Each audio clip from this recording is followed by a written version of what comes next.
Oi, gente, hoje eu estou aqui para entregar para vocês um conteúdo que está um pouco atrasado, né? Eu vou falar sobre dois filmes que lançaram ano passado aqui no Canadá e que lançaram, né, no início de 2023 aí no Brasil, né? Que no caso é Babilônia e Os Fabelmans, né? Esses dois filmes, gente, eu gostei muito quando eu assisti no cinema, né? Mas infelizmente eu acabei assistindo meio tarde, né? Porque ano passado, quando eles foram lançados originalmente aqui, eu tinha focado apenas em ver Avatar várias vezes, né? Então eu assisti 5 vezes Avatar: O Caminho da Água e todo o dinheiro que eu tinha para ir pro cinema, eu gastei só vendo Avatar, né? E depois, no início do ano, quando o filme lançou no Brasil, eu também demorei um pouquinho para assistir, né? Então, por isso meu vídeo tá saindo meio atrasado, mas foram dois filmes que eu gostei muito, muito, muito. Eu não queria deixar de conversar sobre eles, né, com vocês. Então, primeiro eu vou falar sobre Babilônia, né, que foi o primeiro que eu assisti, e depois eu vou falar sobre Os Fabelmans, né? E é isso, né, gente? Espero que vocês tenham interesse ainda nesse tipo de assunto, né, nesse conteúdo, apesar de já ter passado muito tempo, muitos outros canais já terem falado, mas eu queria trazer aqui a minha perspectiva, né, sobre esses dois filmes.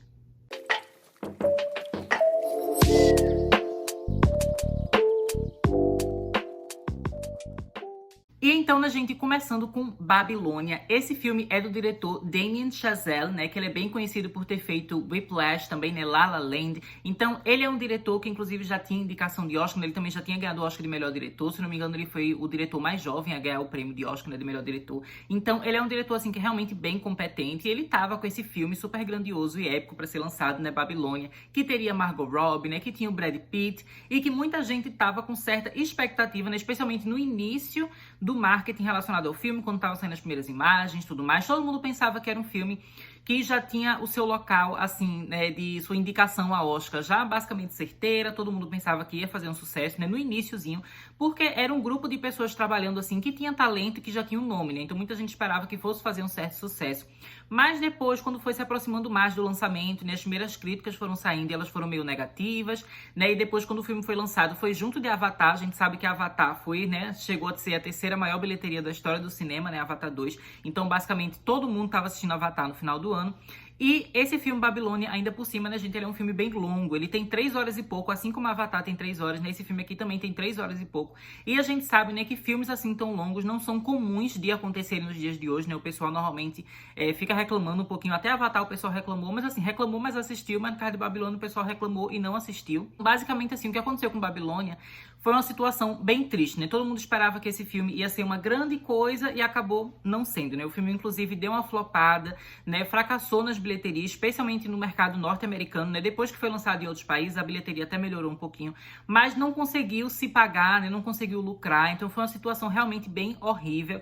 E eu confesso pra vocês, né, gente, que enquanto todo mundo tava animado pra ver esse filme lá no início, né, quando a gente descobriu que esse filme ia rolar, eu não tinha ansiedade nenhuma pra ver esse filme. Eu não tava com muito interesse em relação a esse filme. Mas depois que o filme começou a flopar, começou a fracassar e não sei o que, eu fiquei com pena. Aí eu pensei, não, gente, eu vou dar uma chance pra esse filme. Eu vou assistir, né? Inclusive fiquei com pena logo quando ele lançou aqui, né, no Canadá, que eu vi que ele tava flopando. Me deu uma peninha, mas eu não pude ver, né, porque eu tava juntando dinheiro pra ver Avatar. Mas assim que eu tive um dinheiro ali sobrando pra ir pro cinema, eu falei, não, quero ver esse Babilônia, né, e ter a minha própria perspectiva sobre esse filme. Porque eu também não gosto muito quando tá todo mundo se juntando pra falar mal de um mesmo filme, né? Normalmente isso me dá mais vontade de assistir o filme e tomar as minhas próprias conclusões. Então, basicamente, foi isso que eu fiz com Babilônia, né, gente? Eu fui assistir um dia depois da aula, né? Tinha uma sessãozinha. Eu quase que perdi esse filme, né, gente? Porque como ele lançou, se eu não me engano, não lembro se foi dezembro ou novembro, não lembro, né? Mas assim, ele já tinha passado meses no cinema, já tinha saído de cartaz, mas ainda bem, ele acabou tendo uma sessão especial, exclusiva, no cinema que é perto do meu college, né? E era logo depois da aula. Então, assim que a minha aula acabou, eu olhei no site do cinema e eu vi que tinha uma sessão, eu saí correndo. Eu, inclusive, ia gravar um vídeo naquela ocasião, mas eu corri tão rápido, né, pra chegar no cinema, que eu não consegui nem gravar um vídeo estilo vlog, né? Que ultimamente eu tinha lançado uns vídeos estilo vlog, né, indo pro cinema. Eu ia fazer um vídeo assim de Babilônia, mas não rolou, porque eu fui na loucura, assim, correndo. Cheguei no filme, já tinha acabado até os trailers, o filme já tava na primeira cena, né? Normalmente eu gosto de chegar no filme um pouquinho mais cedo. Mas enfim, né, apesar dessa loucura, gente, eu gostei muito do filme, eu me surpreendi bastante. Primeiro que é um filme, assim, que é lindíssimo, gente. Eu adoro coisas que são épicas e grandiosas, né? E tudo maravilhoso e riquíssimo. E esse filme tem uma produção, assim, riquíssima. Tudo é muito maravilhoso, né? Figurino, os cenários e tudo mais. E, assim, sobre o figurino, eu devo dizer aqui que eu falo mais sobre a questão de ser bonito e não tanto, né, de ser fiel à época. Eu já vi que algumas pessoas que estudam a época, né, sobre a qual esse filme se passa, que estudam moda, enfim, falaram algumas coisas que o figurino não era, assim, tão fiel à história real. Mas, independente disso, eu achei que dentro do filme, enquanto obra, né, funcionou, ficou divertido, ficou legal. É uma coisa interessante de se assistir, sabe? Fica bonito na tela. E é um filme, assim, que tem muito personagem, muita coisa acontecendo, se passa vários anos, né? A história acontece durante um tempo muito grande. Então, você nunca sente que aquelas 3 horas são demais. O filme, ele não é arrastado, sabe? Ele realmente é grande e 3 horas foi o suficiente pra contar aquela história, sabe? Eu gostei muito do ritmo e tudo mais. Adorei a trilha sonora. A trilha sonora é muito legal desse filme, muito incrível, né? Bem energética, bem emocionante, bem divertida também. E basicamente, né, gente, a história desse filme vai contar pra gente uma grande mudança que aconteceu no cinema, né, no final da década de 1920 e o início da década de 1930, que basicamente foi, né, o surgimento dos filmes com som, com diálogo, né, com música e o pessoal falando, e enfim, porque antes o cinema ele era mudo, né, como a gente sabe, a gente tinha aqueles filmes que eles não tinham os diálogos, né, então os atores eles faziam as coisas quase como uma mímica, assim, né, pra meio que tentar representar o que o personagem estava sentindo, o que o personagem estava falando, e às vezes eles colocavam por escrito ali, né, a fala do personagem, que aquele personagem queria dizer, e os filmes eram montados dessa forma.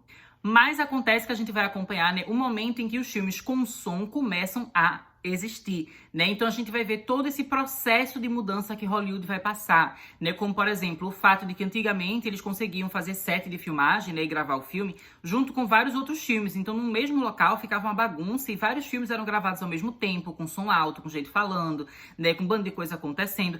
E depois que os filmes passam a ter som, eles não podem mais gravar dessa forma, né? Cada filme tem que ter o seu próprio set de filmagem, um lugar separado, né? E aí que eles vão criar o sound stage, né? Que é o lugar que eles têm como se fosse assim um set específico que é silencioso para você gravar o som, capturar o som dali da cena, sem ter os sons ao redor, né? Sem sair tipo um carro passando na rua, né? Um passarinho, um bicho assim saindo ao seu redor. Você tem aquele lugar que é fechado, que é específico para você conseguir capturar, né, o som e a imagem. Então é um filme que ele vai mostrando pra gente todo esse bastidores, né, de como é feito um filme e da mudança que aconteceu, né, dentre o filme mudo e o filme falado, né, de um pro outro. Eu achei, gente, que isso foi muito interessante. Eu adoro cinema, né? Eu lembro, assim, que desde que eu era criança eu tinha vontade de trabalhar com cinema, eu tinha vontade de dirigir um filme, sabe? Era o meu sonho quando eu era criança. Infelizmente, né, na época que eu estava, de fato, né, pra fazer vestibular, pra fazer a faculdade, enfim, coisas aconteceram na minha vida e também com filmes que eu gostava, né, que acabaram meio que me desanimando um pouco com isso, né? Então, por exemplo, foi o ano que Sense8 foi cancelado, foi o ano que Zack Snyder foi demitido de Liga da Justiça, né, que tiraram ele de Liga da Justiça e colocaram o Joss Whedon. Então, foi um ano, assim, que pra mim eu meio que tava perdendo a fé no cinema. Eu pensei, nossa, eu nunca vou conseguir me dar bem nessa área, sabe? Por mais que fosse meu sonho, naquele momento eu não conseguia acreditar no meu sonho, né? No momento que era importante pra eu fazer a faculdade, enfim. Então, por isso eu acabei fazendo outras coisas. Mas, recentemente, ultimamente, eu estive pensando, né, em meio que voltar para as minhas origens e voltar para os meus objetivos originais e voltar a querer trabalhar com cinema, né, e com arte no geral, né. Eu continuo trabalhando com arte no geral, né, eu faço faculdade de letras no Brasil, né, agora eu tô terminando a faculdade EAD aqui no Canadá, né, continuando a minha faculdade do Brasil. Então, eu vou ter essa formação, eu tenho vontade de publicar minhas histórias, né, publicar livro e tudo mais, então eu ainda pretendo trabalhar com literatura. E eu também pretendo trabalhar com cinema, né? Eu já tô fazendo um curso de roteiro cinematográfico, né? Roteiro para cinema, televisão, videogame, enfim, já estou fazendo esse curso e pretendo fazer outras coisas também, né? Inclusive, depois de ver esse filme, gente, eu fiquei com a vontade de começar as coisas de fato, sabe? Agora eu tenho como objetivo lançar um curta-metragem esse ano. Vai ser uma coisa simples, né? Indie, baratinha, só pra eu testar, só pra eu ir me descobrindo, né? E descobrindo a minha direção, o meu estilo de filmagem, o jeito que eu quero fazer as coisas, sabe? Mas eu quero começar a fazer isso esse ano, quero começar a estudar mais sobre isso esse ano, né? Assim, não está tarde demais pra mim. E esse filme me fez meio que relembrar daquilo que era o meu objetivo, daquilo que era o meu sonho quando eu era criança, sabe? Então eu amei, gente. E é um filme também que ele não mostra só o lado bom do cinema, ele também mostra o lado ruim, né? Porque quando a gente tem essa mudança do cinema mudo pro cinema falado, nem todo mundo que na época do cinema mudo era super famoso, era super talentoso, todo mundo adorava, eles vão conseguir se dar bem nessa mudança, sabe? Alguns eles eram ótimos atores, né, nos filmes silenciosos, mas quando chega a hora de ter um diálogo, de uma fala, ele não consegue atuar tão bem. Ou às vezes o som da voz da pessoa tem uma entonação que não é tão legal, assim, que o pessoal acha mais chata, né? A voz da pessoa é mais irritante. Então essas pessoas acabam meio que perdendo oportunidades, né? E a gente vê toda uma decadência, assim, de Hollywood, né? E das estrelas do passado não conseguindo, né, se manter naquele status de ainda serem estrelas no momento, né, desse cinema mais moderno ali, com fala, né? Então é uma coisa que é muito legal, ele mostra tanto o lado bom quanto o lado ruim do cinema, mas no final legal, é um filme, né, que ele meio que relembra pra gente o poder da arte do cinema, né, da arte audiovisual, e eu achei belíssimo. Eu acho que todo mundo que gosta de cinema vai gostar de ver esse filme, sabe? É uma experiência que é maravilhosa, e é um filme que pra mim foi incrível. E eu acho que se eu tivesse assistido ele em 2022, de fato, né, ele provavelmente teria entrado para aquela minha lista que eu fiz aqui no canal, né? Eu fiz um vídeo da lista dos 10 melhores filmes de 2022, né, os meus 10 filmes favoritos do ano. E se eu tivesse assistido Babilônia ano passado, provavelmente ele teria entrado naquela lista, né? Eu teria que ter tirado algum filme ali daquela lista e Babilônia teria entrado, porque é um filme muito, muito incrível. E em seguida, né, gente, vem Os Fabelmans, né, que é um filme do Steven Spielberg, que nesse filme é meio que uma autobiografia do diretor, mas não é, né? Ele vai misturar elementos da história real dele com elementos um pouco mais fictícios, né? Mas, no geral, né, a gente acaba acompanhando a infância e a adolescência dele, e a gente vai ver meio que, assim, o início da paixão dele pelo cinema, né? E toda aquela coisa dele querer ser diretor. A gente vê a primeira vez que ele foi no cinema e viu um filme, ele se encantou. A primeira vez que a mãe dele deu pra ele uma câmera, né? Ele começou a gravar coisas em casa, ele começou a fazer curtas-metragens, né? E filminhos com as suas irmãs, né? E fazer com os seus colegas escoteiros, né? E a gente vê toda essa infância, assim, adolescência do Steven Spielberg, né? E essa relação dele com a arte. Mas, ao mesmo tempo que a gente vai acompanhando essa relação dele com o cinema, a gente também vai acompanhando toda a família dele, todas as interações que existem ali, né, dentro da sua família. E, gente, que família maravilhosa, sabe? Eu amei todo mundo ali, o pai, a mãe, as irmãs, né, um tio que tem ali também, tem um macaco também na família. É uma família, assim, que ela é bem louca, né? Eu achei muito engraçado. Tinha momentos que me lembrava até de uma sitcom, sabe? Estilo Modern Family. Era uma coisa assim, sendo que na década de 50, 60, sei lá, tipo uma coisa bem antiga, assim, no filme, né? Mas eu amei a vibe, sabe? É um filme, assim, que ele é muito divertido, especialmente no início, né? Quando a gente vai vendo ali todas as interações familiares.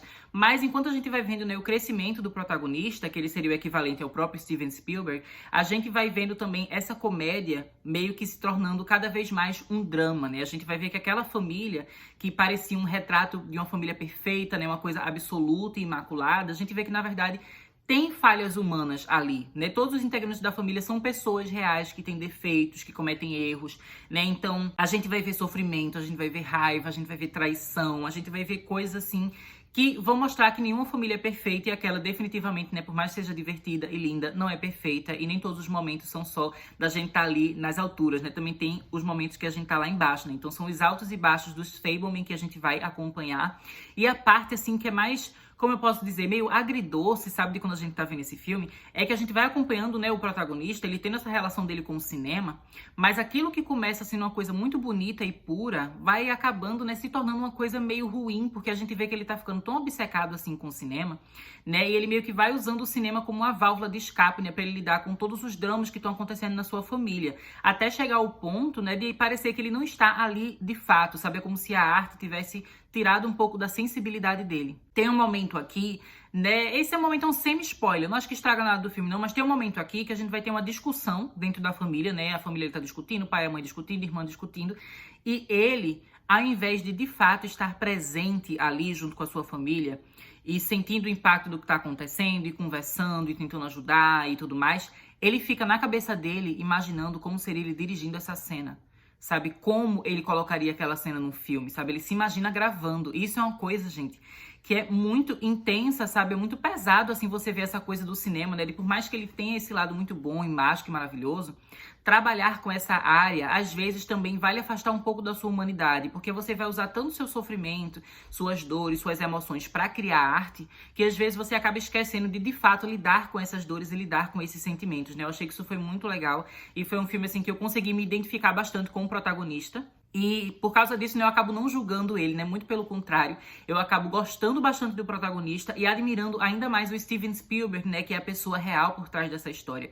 É claro que a história que ela é meio filtrada, né? Ele não vai expor 100% tudo que aconteceu do jeito que aconteceu, mas ainda assim, ele foi um diretor, assim, que... ele foi bastante corajoso de mostrar as suas vulnerabilidades e mostrar os seus defeitos, sabe? Eu não acho que foi um filme em que ele tá simplesmente mostrando, olha, gente, eu era assim quando eu era criança, eu era assim quando eu era adolescente, vê como eu era incrível desde o início, por isso que eu sou esse diretor maravilhoso, sei o quê. Não é assim que ele faz esse filme, sabe? Não é um filme sobre ego, é um filme sobre vulnerabilidade, sabe? Dele realmente refletir sobre a infância dele, sobre a adolescência dele, a família dele, o passado dele, e dividir um pouco disso com a gente, sabe? Eu que admiro bastante o Steven Spielberg, né? Eu gostei muito de ter visto isso, né, gente? Eu não me considero, assim, fã do Steven Spielberg, porque eu não conheço todos os filmes dele. Normalmente eu só me considero fã de um diretor, né, se eu tiver visto tudo que ele já fez e meio que gostar de tudo que ele já fez, sabe? Então, mesmo meu filme menos favorito desse diretor, ainda assim tem uma importância pra mim, tem um significado pra mim. Aí eu acabo considerando ele meu diretor favorito, né? E o Steven Spielberg é um diretor que eu acho que ele tem potencial para se tornar meu diretor favorito, né? Porque vários filmes dele que eu vejo, eu sempre amo, né? Inclusive, estava recentemente aqui no canal fazendo vídeo sobre Indiana Jones, né? Já fiz vídeo sobre os 4 filmes de Indiana Jones. Então, eu gosto muito do Steven Spielberg, eu admiro muito ele, né? E esse filme aqui me deu vontade de conhecer ainda mais sobre ele, sabe? De ver mais da filmografia dele, conhecer toda a obra dele, porque ele é uma pessoa, assim, realmente muito incrível e eu amei, gente. E falando sobre o quão incrível ele é, eu adorei que esse filme, né, por mais que de fato ele tenha uma história que é interessante, que você se engaja, né, porque os personagens são legais e o roteiro é legal, é bem escrito, enfim, ele é um filme que ele também é muito bem feito sob uma perspectiva técnica, né? Eu achei a trilha sonora, assim, muito legal do John Williams, né, que ele trabalha várias vezes com o Steven Spielberg, aqui ele faz a trilha sonora também, né? Eu achei as atuações muito maravilhosas, né? Os atores, eles realmente conseguem passar tudo que os personagens estão sentindo e eles colocam em tela de uma forma muito perfeita, tanto as cenas mais engraçadas quanto também as cenas mais intensas e dramáticas, né? Eles têm um equilíbrio, assim, muito grande deles conseguirem entregar pra gente tudo com muita qualidade. E o Steven Spielberg, né, gente, como diretor, ele acaba relembrando pra gente a importância da linguagem visual, né, como parte fundamental do cinema, né? A gente tem muitos filmes ultimamente, cada vez mais, né, que eles são muito expositivos e que eles falam muito as coisas, sabe? Tem muito diálogo explicando o que o personagem tá sentindo, o que o personagem tá fazendo. E o Steven Spielberg, ele relembra a gente, né, que a imagem por si só, ela já vale mais que 1000 palavras, sabe? Tem vários momentos aqui que a forma como o Steven Spielberg, ele grava, o movimento que a câmera faz, sabe, o ângulo que ele escolheu, tudo isso já conta uma história pra gente sem que os personagens precisem dizer nada em voz alta, né? E eu achei que isso é muito legal porque é uma coisa que muitas vezes, né, como eu digo, muitos filmes estão esquecendo, né? Muitos filmes, eles não têm essa sutileza, eles não têm essa delicadeza na direção, sabe? O Steven Spielberg, ele é muito maravilhoso como diretor, né, gente? Eu amei muito ter visto esse filme. Nesse filme foi um que realmente eu quase não consegui assistir. A sorte é que ele recebeu indicação pra Oscar, né, se eu não me engano. O Steven Spielberg, ele está indicado a melhor diretor no Oscar. Inclusive, eu espero que ele ganhe por esse filme aqui, né, como melhor diretor. Talvez você esteja vendo esse vídeo. Eu não sei quanto tempo eu vou demorar para editar esse vídeo. Então, talvez vocês estejam assistindo e o Oscar já tenha rolado, ou talvez não tenha rolado ainda, né? Então, a gente não dá para saber se ele ganhou ou não. Mas fica aqui em vídeo marcado, né, que eu estou torcendo por ele para ganhar como melhor diretor, porque eu achei a direção dele aqui nesse filme muito maravilhosa, né? E por causa dessa indicação, alguns cinemas que já não estavam mais passando os Fabelmans, né, acabaram fazendo algumas exibições especiais. Então eu acabei indo no cinema indie aqui, né, que tem aqui no Canadá, em Toronto, né? Fui lá assistir, ainda bem consegui, amei, e é um filme muito maravilhoso, né, gente? Então, basicamente, é isso que eu tinha pra conversar com vocês. Se vocês gostam dessa coisa, né, de cinema, sabe, de arte, e gostam de histórias realmente bem contadas, de emoção, de sentimento, enfim, são 2 filmes que valem muito, muito a pena. Eu não sei se eles ainda estão em cartaz no Brasil. Se eles ainda tiverem em cartaz, gente, vão assistir no cinema se vocês não viram ainda, né? E se, infelizmente, não tiver em cartaz, só espera, né, pra quando sair em streaming, sair pra compra, aluguel digital, né, sair de alguma forma pra você assistir, corram pra assistir que vai valer a pena, sabe? São 2 filmes, assim, muito maravilhosos, que pra mim valeu super a pena ter visto. Eu fiquei feliz, né, que mesmo que eu não tenha visto ano passado, pelo menos esse ano eu acabei correndo atrás, né, e assistindo esses filmes. E os Fabelmans, assim como Babilônia, eu também acho que teria entrado na minha lista, né, de 10 filmes, né, favoritos de 2022, se eu tivesse assistido ano passado, né? Mas como eu não assisti ano passado, eles ficam aqui nesse limbo, né, que são filmes maravilhosos, mesmo não estando na lista. E é isso, né, gente? Deixo vocês por aqui. Se vocês gostaram desse conteúdo, não deixem de se inscrever. E em breve eu volto com mais conteúdo. Até mais!